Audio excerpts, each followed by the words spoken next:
What is the difference between coal and grass? It's a bit like the difference between bagpipes and a flatulent dog. What separates a stone and a leech?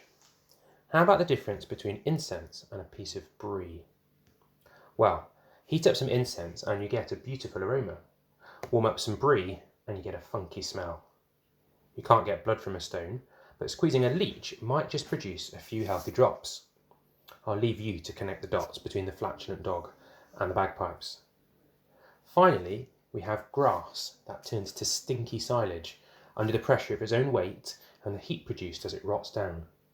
While on the other hand, the coal, pressed down by the weight of the Earth's crust and heated by the friction between tectonic plates, becomes diamond.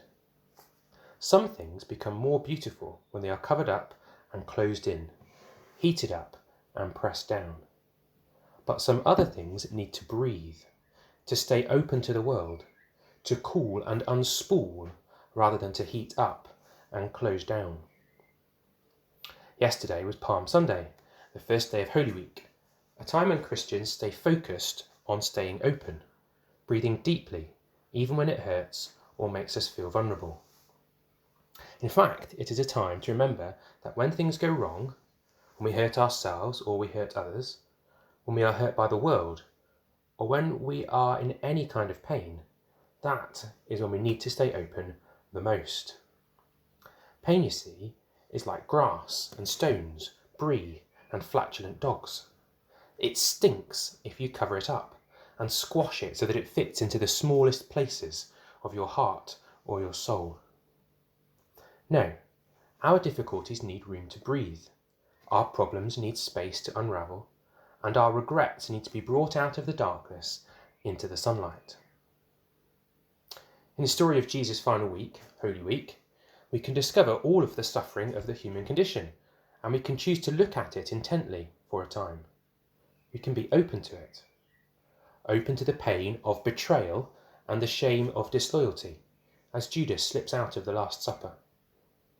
Open to our selfishness and dishonesty in the unjust trial before Pilate.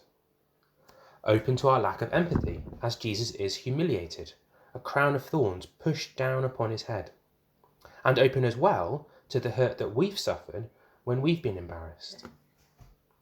In Holy Week, Jesus goes from a popular and powerful leader to a forgotten failure. And we can be honest about how we've walked away from inspiration when it's led us into difficult places. And we can be open about how we have been disappointed, our enthusiasm dulled and our optimism squeezed when we felt underheard, undervalued, and underappreciated. In Jesus' death, his body nailed to the cross, we can see reflected our own feelings of powerlessness and the ways that we have taken powers from others. All the times we felt like we don't or can't or never will make a difference, and all the times we've denied others a voice, forced our own opinions or choices on others, and not stopped to think about how they feel. But Holy Week isn't just useful for keeping us healthy and honest and compassionate. It's also an amazing picture of the heart of God. Christians believe that as we look at Jesus, we see the character and the personality of the Creator. As we see Jesus betrayed and brandished a traitor, as we see him wounded and killed, we see all the injury that our misuse of others and of ourselves and of the world inflicts on the generosity and the kindness of a loving, compassionate Father God.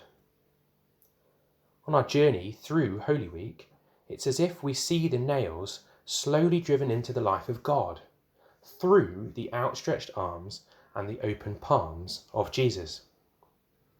And through it all, God never closes his hand, never makes a fist, never retaliates or runs away. Jesus keeps on reaching out to his friends. Jesus keeps on walking the path to the cross. Jesus breathes his last with forgiveness on his lips. He does not take a shortcut to heaven. He does not summon an army of angels to come to his rescue. He does not cause a cosmic miracle to carry him off to safety. No. In this story, we see God reaching out to us. We see God walking with us, committed to his plan for us. We see God forgiving us and staying with us, no matter what. And so a proposal. or perhaps a challenge. This Holy Week, let's draw crosses on our palms to remind us to stay open. Let's keep our hearts open to help and to healing, our souls open to forgiveness, and our minds open to freedom. Let's stay open to the God who always stays open to us.